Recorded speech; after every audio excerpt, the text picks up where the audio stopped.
السلام علیکم بردر اور سسٹر، آپ سب لوگ کیسے ہیں؟ یہ میرا تیسرا ویڈیو ہے تصلیب یسوع کے اوپر۔ تو میسج کو آگے بڑھانے سے پہلے میں آپ کو ایک اسکالر کا میں ایک بیان بتاتا ہوں کہ اس اسکالر نے یہ بیان دیا کہ تصلیب یسوع کے ساتھ ساتھ جو ہے یسوع کی جو اصل تعلیمات تھی وہ بھی مسلوب کر دی گئی۔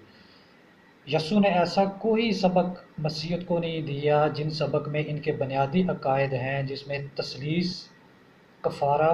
تثلیث ہوگی، مصلوبیت ہوگی، کفارہ ہو گیا، ابدیت ہو گیا اور مجسم ہو گیا۔ ایسا کوئی سبق نہیں دیا۔ اگر دیا ہوتا تو ان میں کوئی کنٹراڈکشن نہ ہوتا، ان میں اتنی جو ہے وہ فساد نہ ہوتا، اور ان میں اتنا کوئی وہ غلط بیانی نہ ہوتی جس کو ڈیفینڈ کرنے کے لیے جو ہیں یہ اتنے پریشان پھر پیتے ہیں۔ تو اسی ایک ٹاپک میں تصلیب یسوع کے اوپر میں نے جو اپنے پہلے دو ویڈیو میں حقیقتیں کھول کھول کے بائبل سے بیان کی اور ایسے ایسے نکات آپ کے سامنے پیش کیے، جس کو دیکھ کے علم رکھنے والا انسان جو ہے وہ اس چیز کو سمجھ جاتا ہے کہ یہ سب اس قلم نگاری، افسانہ نگاری ان کے کلیسیاؤں نے کی ہوئی ہے، اس سے حقیقت کا کوئی دور دور تک کوئی تعلق نہیں ہے۔ تو سب سے پہلے تو میں مشکور ہوں والٹر مسیح اور سیمی سیمسن کا، جنہوں نے مجھے مجبور کیا کہ میں آ کے اس بائبل میں سے حقیقتیں جو وہ آپ کے سامنے آپ کی مسیح برادری کو میں پیش کروں۔ تو سب سے پہلے تصلیب یسوع کے اوپر جو قرآن کا دعویٰ ہے وہ ہم دیکھتے ہیں کہ قرآن مجید نے یہ صاف اور دو ٹوک الفاظ میں کہا کہ یہود جو دعویٰ کرتے ہیں کہ ہم نے یسوع مسیح سے مریم کو صلیب پہ چڑھایا اور اس کو قتل کیا، اور ساتھ ساتھ قرآن نے یہ بھی بیان کیا کہ یہود کے اس دعوے کے اوپر ان کے پاس کوئی ثبوت موجود نہیں ہے، ٹھوس ثبوت موجود نہیں، بلکہ یہ خود شک میں مبتلا ہیں اور یہ تاریخ کی وادیوں میں بھٹک رہے ہیں۔ اور یہ قرآن نے کہا کہ یہ خود شک میں مبتلا ہیں، اور میں نے وہ آپ کے شک کے مبتلا ہونے پر جو جو بیان تھے وہ میں نے آپ کو بتایا کہ کس طرح یہ مشکوک ایویڈنس ان کی بائبل میں ملتے ہیں مسیح کی جو ہے وہ تسلیب کے اوپر۔ تو اب ان کا جو مسیحیت کا جو سب سے بڑا پیشوا ہے سینٹ پول، اس نے یہ دعویٰ کیا کہ اگر ہم یسوع کا صلیب کے اوپر جان دینا اور مردوں میں سے جی اٹھنا، اگر ہم اس کو بیان نہیں کر سکتے، اس کو ڈیفینڈ نہیں کر سکتے، تو آپ اس چیز کو مان لیں کہ ہم خدا کے جھوٹے خادم ہیں اور ہمارا ایمان بے معنی ہے، اور یہ مسیحیت کا جو جتنا بھی پرچار ہے سب سکریپ یارڈ ہے۔ تو مزید آگے ہم ان کے سینٹ پول کے اس دعوے کو ہم جب پرکھتے ہیں تو ہم مسیحیت سے ہم یہ کہتے ہیں کہ کون ہے جو آپ کے جو اس موقع کے گواہ تھے ان کو ہمارے سامنے پیش کرو۔ تو جو مسیحیت ہمارے سامنے جو اس موقع کے گواہ، جن کے گواہوں کی سٹیٹمنٹ کے اوپر یہ ایک عقیدہ بنایا گیا، الہامی عقیدہ بنایا گیا کہ یسوع نے صلیب کے اوپر جان دی، کفارہ دیا، اور آپ کا اس کے اوپر ایمان لانا یہی آپ کا اخروی زندگی کا نجات کا باعث ہے۔ تو ہم کہتے ہیں بھائی صاحب وہ گواہ تو پیش کرو جس کی بنیاد پہ آپ یہ جو ہے اتنا بڑا دعویٰ کرتے. تو مسیحیت کی دنیا جو ہمارے سامنے وہ گواہ لائے گی وہ ہوگی پہلا گواہ متی، لوک، مرکز، یوحنا اور یہ پول. اور یہ سب سے بڑے مزے کی بات بتاؤں، یہ چاروں پانچوں گواہ جو ہیں وہ اس موقع میں موجود ہی کو نہیں تھے. تو میرا یہ سوال بنتا ہے کہ موجودہ مسیحیت کی عدالتی نظام میں کیا کسی کیس کے اوپر بحث اور اس کا ٹرائل چلانے کی جب ٹرائل چلاتے ہیں تو ایسے گواہوں کی جو ہے وہ گواہی قبول کی جاتی ہے جو موقع کے گواہ ہی نہ ہوں؟ جو موقع کے گواہ ہی نہیں ہوں گے تب بھی تو ان کے وہ چاروں کے چاروں گواہوں کے جو کنٹراڈکشن ہوگی اس کو اس موقع کو وقوع کو بیان کرتے ہوئے آپ کو بائبل سے بے شمار یسوع کی مصلوبیت کے اوپر چاروں گواہوں کے جو بیانات ہیں وہ ڈفرینٹ آپ کو ملیں گے. تو بھائی صاحب ایسے جو کیس ہوتے ہیں جس کا جو موقع پہ گواہی نہ ہو، عدالت اس کیس کو نا اٹھا کے باہر پھینکتی ہے اور ان گواہوں کو بھی جو ہے وہ چارج کرتی ہے اور آپ کو بھی سزا ملتی ہے اور وہ جناب آپ کو اندر جیل میں بھگتنا پڑتا ہے. یہ تو ہو گیا دنیا کا عدالتی نظام، اور آپ اس بیس ایسے اسٹوپڈ بنیاد کو بنا کے ہمارے سامنے پیش کرتے ہیں کہ یہ جناب خدا کا کلام ہے اور یہ عقیدہ جو ہے یہ الہی عقیدہ تک، الہی منصوبہ تک کیا بات کرتے ہیں آپ. تو اب ہم دیکھتے ہیں کہ یوحنا 16:32 میں یسوع مسیح نے ایک پیشن گوئی کی تھی حواریوں کے متعلق. وہ کہتے ہیں کہ یہاں پر مسیح یسوع نے کہا کہ ایک وقت وہ آنے والا ہے کہ تم سب لوگ مجھے چھوڑ کر بھاگ جاؤ گے، گھروں میں بھاگ جاؤ گے، لیکن میں اکیلا نہیں ہوں گا، میرے ساتھ میرا خدا ہوگا. ہمیں یسوع کے اس بیان سے معلوم ہوتا ہے کہ یسوع نے پیشن گوئی کی تھی کہ کوئی بھی حواری ان کے پاس نہیں ہوگا، وہ اکیلے ہوں گے جب یہ اس طرح کا کوئی جو ہے وہ معاملہ چلے گا. اب جو یوحنا 60:32 میں بیان کرتا ہے کہ یسوع نے ایک پیشن گوئی کی تھی کہ ایسا وقت آنے والا کہ سب تم گھروں کو بھاگ جاؤ گے، لیکن میں اکیلا نہیں ہوں گا، باپ میرے ساتھ ہوگا۔ اب یہ پیشن گوئی یسوع کی ہمیں کہاں پوری ہوتی ہوئی نظر آتی ہے؟ مرکز 14:50 اور متی چیپٹر 26 ورس 54 میں۔ یہاں پہ واضح ہے کہ جب یہودی جو ہے رات کے وقت یسوع کی گرفتاری ڈالنے آتے ہیں، تو ایک تو رات کا اندھیرا ہوتا ہے، دوسرے سب ہواری بھاگ جاتے ہیں۔ اب آگے یوحنا 6:27 میں جو بیان ایک دفعہ ریکارڈ کرایا گیا کہ ایک ہواری جو تھا وہ اس وقت جو ہے وہ یسوع کے پاس تھا۔ یہ جو بیان ہے یہ خود یسوع نے جو یوحنا 60:32 میں کیا کہ تم سب لوگ بھاگ جاؤ گے، اس بیان کے اس کے بالکل جو ہے اس بیان کے ساتھ ٹکراتا ہے، ٹھیک ہے۔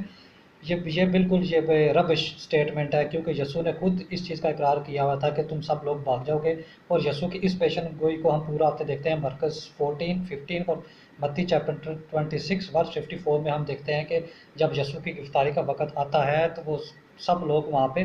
بھاگ جاتے ہیں۔ اب جو مرکز 14:51-52 میں ایک ہواری جو جس کا ذکر ہے کہ وہ بھی ساتھ تھا، لیکن وہ ہم دیکھتے ہیں کہ وہ جب وہ اس مرکز بیان کرتا ہے کہ وہ ایک ہواری تھا، وہ پیچھے ہو گیا، لیکن وہ ننگے بدن تھا، اس نے کپڑے پہنے، چادر لپیٹی ہوئی تھی۔ جب اس کو بھوکے میں لوگوں نے پکڑ کے اس کو مار داڑ کی، اس کو مار پڑی، تو وہ بیچارہ چادر چھوڑ کے وہاں پہ بھاگ گیا، جس سے یہ ثابت ہوتا کہ اس وقوعے میں کوئی بھی ہواری تھا جو تھا یسوع کا قریبی بندہ جو اس وقت یسوع کے ساتھ نہیں تھا۔ اب 6 پوائنٹ میں آپ کے سامنے اور بیان کرتا ہوں۔ ایک پہلی بات، رات کا وقت تھا، یہودی مسیح کو پہچانتے ہی نہیں تھے، ٹھیک ہے، پہچانتے ہی نہیں تھے، اسی لیے یہودا کو 30 روپے دے کے یسوع کی پہچان کے لیے مخبر بنایا گیا کہ ہمیں پہچان بتا یسوع کی کہ یسوع کون ہے۔ اب پوائنٹ نمبر 4، گرفتاری کے وقت یسوع سے پوچھا گیا کیا تو ناصری ہے؟ یہ اس بات کی دلیل ہے جو گرفتاری ڈالنے والے آئے تھے وہ یسوع سے پوچھتے ہیں کہ کیا تو یسوع ہے، کیا تو ناصری ہے؟ اس بات کی پکا ثبوت ہے کہ وہ یسوع کو نہیں تھے پہچانتے۔ اب پوائنٹ نمبر 5، مسیح کی صورت بھی تبدیل ہو چکی ہوتی ہے۔ پوائنٹ نمبر 6، اب اس بات کی جو ہم پوچھتے ہیں کہ مسیح کے پاس کیا ثبوت ہے، کیا ایویڈنس ہے کہ وہ پکڑا جانے والا جو شخص تھا وہ یسوع مسیح ہی تھا۔ بائبل ہمیں یہ بھی بتاتی ہے کہ مسیح نے صلیبی موت سے بچنے کے لیے خدا تعالیٰ سے بڑی عاجزی کے ساتھ دعائیں کی تھی، اور بائبل کا یہ بھی دعویٰ ہے کہ راست باز صادق کی جو دعا ہے اس کو خدا کبھی رد نہیں کرتا۔ بائبل کا یہ بھی دعویٰ ہے کہ یسوع مسیح تھا وہ ایک راست باز و صادق تھا، اور ہمارا بھی یہی دعویٰ ہے کہ جو مسیح عیسیٰ ابن مریم تھا وہ راست باز صادق تھا، اس نے گڑ گڑا کے دعائیں کی تھی جس کو خدا نے پورا کیا تھا، اور اس کو اس صلیبی موت سے چھٹکارا دے کے نجات دے کے خدا نے اس کو اوپر زندہ اٹھا لیا۔ اب ہم دیکھتے ہیں مسیح موت سے بچنے کی دعا بھی کرتا ہے، اور ہمیں بائبل سے بھی دعا کی قبولیت کا ثبوت بھی ہمیں بائبل سے مل جاتا ہے۔ وہ کہاں پہ ہم دیکھتے ہیں؟ عبرانیوں باب 5 اور 7 ورس میں ہے کہ یہاں پہ لکھا ہے اس نے اپنی بشریت کے دنوں میں زور زور سے پکار کر اور آنسو بہا بہا کر اس سے دعائیں کی اور التماس کی جو اس کو موت سے بچا سکتا تھا، اور خدا ترسی کے سبب اس کی سنی گی۔ جی، اب ہم ایک اور جگہ پہ دیکھتے ہیں کہ مسیح کی دعا جو تھی صلیب سے بچنے کے لیے اس کی قبولیت ہمیں بائبل سے ایک اور جگہ سے ملتی ہے، وہ ہے لوکا 22:43 میں ملتا ہے۔ اس میں لکھا ہے کہ آسمان سے ایک فرشتہ اس کو دکھائی دیا، وہ اسے تقویت دیتا تھا، مسیح کے لیے فرشتوں کی مدد کا وعدہ پہلے سے ہو چکا تھا۔ جیسا کہ پہلے حوالہ جات میں نے مسیح کی دعا اور قبولیت میں حوالہ جات دے چکا ہوں، یہ فرشتہ جو لوکا نے لکھا ہے اسی وعدہ کو پورا کرنے آیا تھا۔ اب وہ وعدہ بھی سن لے کیا ہے۔ بائبل میں یہ بھی بتاتی ہے کہ وہ تیری بابت اپنے فرشتوں کو حکم دے گا اور وہ تجھے ہاتھوں پر اٹھا لیں گے، ایسا نہ ہو کہ تیرے پاؤں کو پتھر سے بھی ٹھیس لگ جائے۔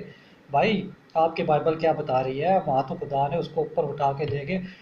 یسوع کو تو مسیح کو تو پتھر بھی نہیں تھا لگا۔ آپ کہتے ہیں جی وہ کانٹوں کا تاج بنایا گیا، تھوکا گیا، مار پیٹ ہوئی، زخم نکلا، یہ کہاں سے لے آئے ہیں یہ سارا؟ یہ کہاں سے آپ کی تھیالوجی بن گئی؟ یہ آپ کی بائبل تو کچھ اور بتاتی ہے اور جو آپ کچھ اور بتا رہے ہیں۔ اب یوحنا چیپٹر 7 ورس 32-33 میں اب مسیح کی ایک اور پیشن گوئی جو ہے وہ ہمیں ملتی ہے۔ اس میں لکھا ہے یوحنا چیپٹر 7 ورس 32-33 لکھا ہے، پس سردار قانون اور فریسیوں نے اسے پکڑنے کو پیادے بھیجے۔ یسوع نے کہا میں تھوڑے ہی دنوں تک تمہارے پاس ہوں، پھر میں اپنے بھیجنے والے کے پاس واپس چلا جاؤں گا، تم مجھے ڈھونڈو گے مگر نہ پاؤ گے، اور جہاں میں ہوں تم نہیں آ سکتے۔ ٹھیک ہے، یہاں پہ یسوع نے بھی ایک پیشن گوئی کی کہ تم مجھے ڈھونڈو گے، پکڑنے کی کوشش کرو گے، لیکن میں موجود ہی نہیں ہوں گا۔ اب یہودیوں نے یسوع کے اس سٹیٹمنٹ کے بعد ایک گمان کیا یوحنا 8:21-24 میں۔ اس میں یہودی مسیح کی اس بات پر پریشان ہو جاتے ہیں کہ کیا یہ کیا کہتا ہے کہ ہم اس کو یہ اپنے آپ کو مار ڈالے گا جو ہم اس کو پکڑ نہیں سکیں گے، یہ کیا کرنے والا ہے اپنے آپ کے ساتھ